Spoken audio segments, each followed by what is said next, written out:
So this is to explain how to use the client interview template, and obviously the point of this is to fill it in during the client interview. So you should have this form with you. There's no reason you can't do it directly onto an electronic device if you take one with you, or onto paper. So obviously start with your basic details, their name, date of birth, initial client comments, etc. Anything they want to say at that point, any basic notes about their lifestyle and occupation. Try to think of things that are relevant to the goals that they've already told you. What kind of preference they have, indoors, outdoors, cardio, weights, etc. And then any barriers that they might have identified. So these could be actual physical ones, or they could be perceived. So try to look out for those.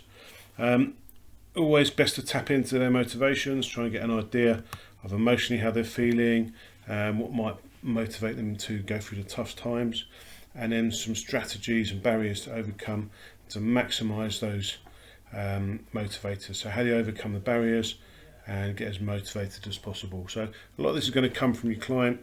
Good chance to practice your listening skills and your active listening skills. Make sure they feel they're being listened to and get a good input into those things. Any other information that comes out you can write in the notes.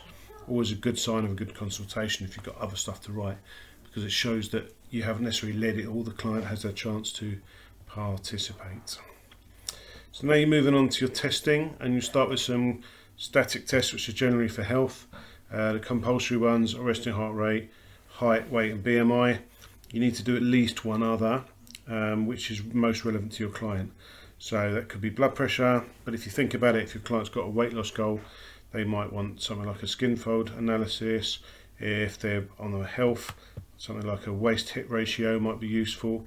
If they're trying to put on muscle, then circumferential measures of their biceps or chest, etc.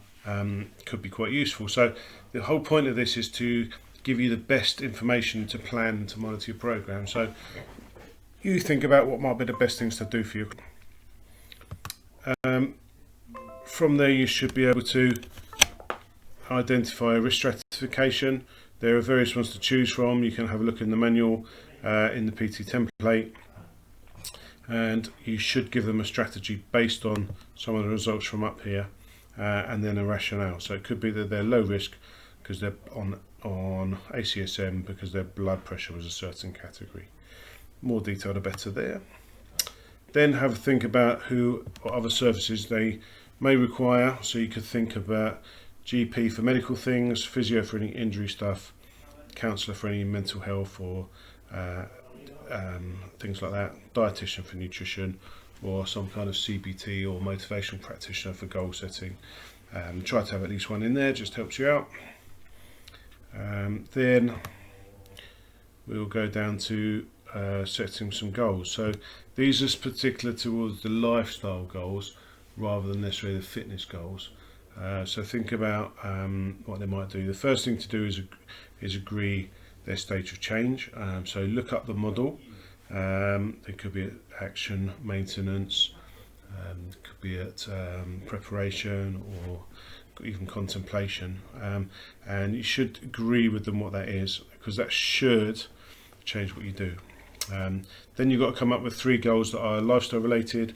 Think of sleep, coffee, fruit, veg, time they get up in the morning, bedtimes. There are always things to do here that could be things to look at.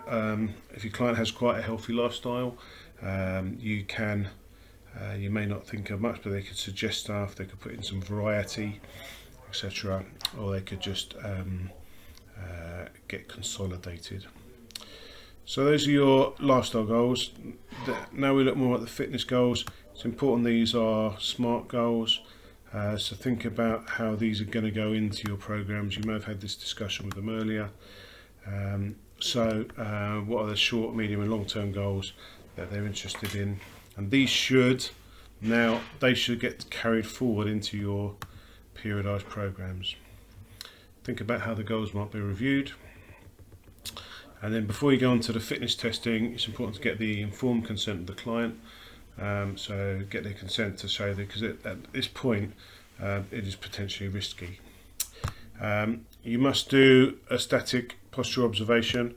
I've put in here what you might see, and then just to give you some analysis, whether you see any potentially tight, potentially lengthened muscles. I've given a couple of examples here, but try and make sure they are relevant to your client. And then similarly in the overhead squat, this shows is what we call a dynamic posture. It shows how they actually move and whether their movement is effective. So again, there's some examples here of what might be potentially lengthened at that point. Any other notes you notice here is well worth filling in. Now you must then do at least one other fitness test, so it's always good to relate to their goals. So if the goal is a cardiovascular goal, you might want to think about doing some kind of a cardiovascular test, or some of the health goals relate well to that. If the goal is to do with endurance or muscle gain, you could look at strength and endurance testing. If it's to do with sport performance, you could look at power, and obviously flexibility you can do as well. So there's no limit to the number you can do, but you should do at least one. They should be as relevant as possible. So all those information, have that in your head, because you're going to take this forward and you're going to use that information in your periodised program. So the last thing to do with your client before you finish your consultation is just to agree review dates and how that's going to happen.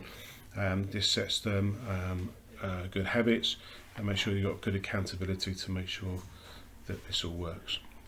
Hope that helps, and enjoy your consultation. It can be a really fun thing. It can be a great way of building relationships with your client. Generally, good trainers do very good consultations.